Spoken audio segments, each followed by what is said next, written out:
25년 12월 31일 금값이 한돈에 77만 3천 원을 찍었습니다. 25년 초 52만 7천 원이었던 거에 비하면 1년 만에 무려 46%가 폭등한 수치입니다. 이 숫자를 보는 사람들의 마음은 복잡합니다. 그때 살 걸 하는 뼈아픈 후회와 지금 사면 산꼭대기 아닐까 하는 두려움이 공존하죠. 왜 우리는 매번 오르는 걸 뻔히 보면서도 사지 못하고 후회만 반복할까요? 그건 우리가 게을러서가 아니라 금이라는 자산의 본질을 오해하고 있기 때문입니다. 우리는 77만 원이라는 숫자가 커진 것에만 집중합니다. 하지만 금은 그대로인데 우리가 쓰는 종이돈의 가치가 그만큼 떨어진 것입니다. 정부가 돈을 계속 찍어내면 돈의 힘은 약해집니다. 77만 원은 금의 승정보가 아니라 화폐 가치가 무너지고 있다는 경고 신호입니다. 심리학에는 정박 효과라는 말이 있습니다. 초반에 본 50만 원이라는 가격이 뇌에 박혀 기준이 되어버리는 거죠. 50만 원을 기억하는 뇌는 70만 원을 비정상으로 보고 하락을 기다립니다. 하지만 기다리는 동안 가격은 더 멀리 달아나고 우리는 다시 후회의 굴레에 갇힙니다. 정박 효과의 예는 주변에서 쉽게 찾아볼 수 있습니다. 만약 우리 동네 아파트가 원래 5억이었는데 최근 8억에 매매되었다고 해봅시다. 뇌에서는 5억을 기억하고 현재 8억이면 거품이다라고 생각을 하게 되고 정박 효과로 인해 기준점이 5억에 박혀버리는 겁니다. 만약 이 아파트가 12억까지 오를 가치가 있다고 해도 5억이라는 기억 때문에 8억에 사는 것은 손해라고 느낍니다.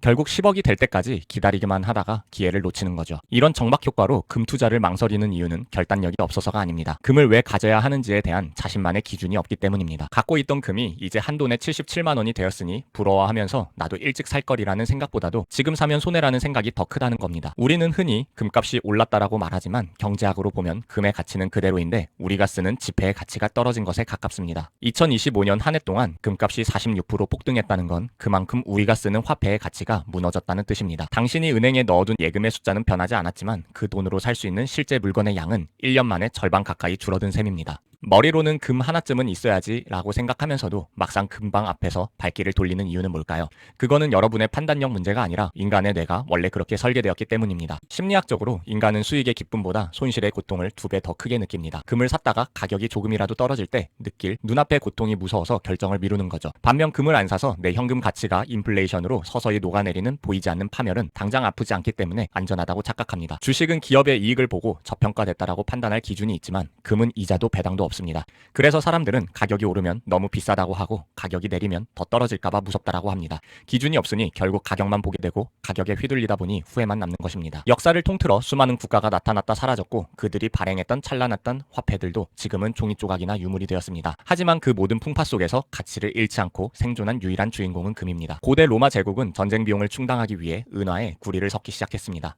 돈을 더 많이 찍어내려고 가짜 돈을 만든 셈이죠. 결과는 물가 폭등과 제국의 붕괴였습니다. 당시 로마 시민들은 정부가 발행한 동전은 버려도 금화만큼은 목숨 걸고 숨겼습니다. 제국은 무너졌어도 그들이 숨겼던 금은 2000년이 지난 지금도 여전히 전 세계 어디서나 엄청난 가치를 지닌 진짜 돈으로 대접받습니다. 멀리 갈 필요도 없습니다. 1997년 대한민국이 외환위기를 겪을 때를 떠올려보세요. 우리 손에 있던 원화의 가치는 하루아침에 반토막이 났고 국가는 부도 위기에 처했습니다. 그때 우리를 다시 일으킨 것은 무엇이었나요? 바로 국민들이 장롱 속에서 꺼낸 금이었습니다. 국가의 신용이 바닥났을 때 전 세계가 유일하게 인정해준 담보 자산은 금뿐이었습니다. 우리가 쓰는 지폐는 정부가 가치를 보장해주겠다라는 약속에 기반합니다. 하지만 국가가 흔들리면 그 약속도 깨집니다. 반면 금은 그 자체가 가치입니다. 누구의 보증도 필요하지 않고 어떤 화폐로도 즉시 바꿀 수 있는 최종 결제 수단입니다. 2025년의 금값 폭등은 전 세계가 다시 한번 이 진리를 깨닫고 종이돈 대신 실물을 선택하고 있다는 증거입니다. 우리가 지금 금값이 꼭지가 아닐까라며 망설이고 있을 때 정작 전 세계의 돈을 굴리는 주체들은 아주 바쁘게 금을 사고 있습니다.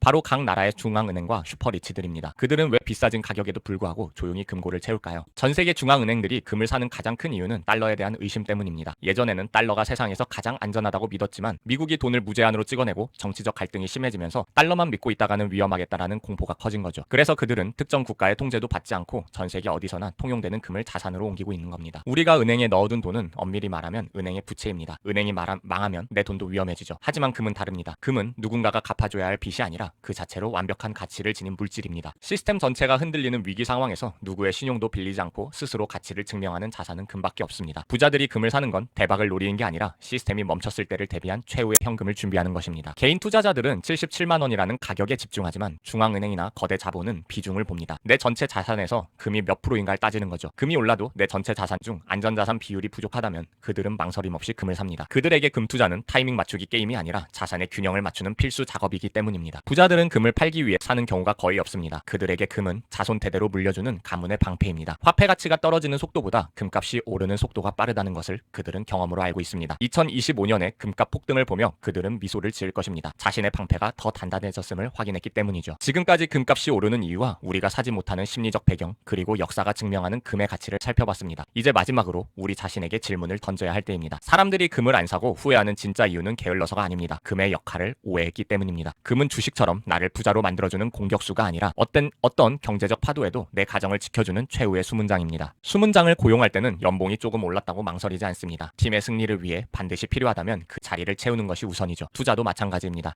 77만 원이라는 숫자에 매몰되지 마세요. 그 숫자가 상징하는 화폐 가치의 하락과 불확실한 미래를 보셔야 합니다.